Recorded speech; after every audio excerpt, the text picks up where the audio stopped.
حضرت ابراہیم کو آگ میں ڈالا جا رہا تھا، ایک بندہ بھی نہیں تھا، خدا را غور کرنا، وہ ایک بھی نہیں تھا جو کہتا کہ خلیل کو آگ میں نہ ڈالو۔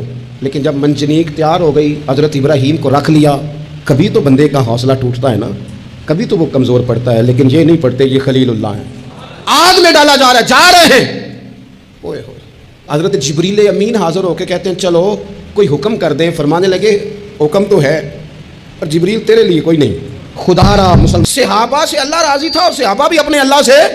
حضرت سفیان ثوری دعا مانگ رہے تھے، یا اللہ راضی ہو جا، یا اللہ راضی ہو جا، یا اللہ راضی ہو جا۔ تو حضرت رابعہ بصریہ پردے کے پیچھے تھی، انہیں جلال آ گیا، کہنے لگی سفیان بس کر۔ آپ کہنے لگے رابعہ تجھے کیا ہوا، تو کیوں غصہ کر رہی ہے؟ کہنے لگی اپنے رکھ ہاتھ سینے پر اور بتا تو اپنے رب سے راضی ہے؟ تو روز کہتا ہے فلاں شے چاہیے فلاں، پہلے تو راضی ہو نا۔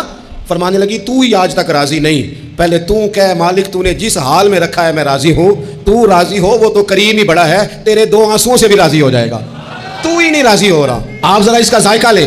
حضرت جبریل امین علیہ السلام نے کہا کوئی حکم؟ فرمایا تیرے لیے کوئی حکم نہیں۔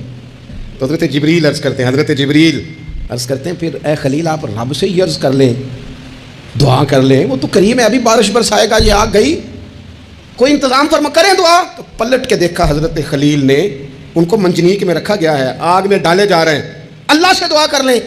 تو پلٹ کے دیکھا سامنے آگ ہے، آسمان سے باتیں کر رہی ہے۔ حضرت ابراہیم پلٹ کے کہنے لگے جبریل تو بتا، رب کو پتہ نہیں اس کا خلیل کس حال میں ہے، اسے پتہ ہے کہ نہیں؟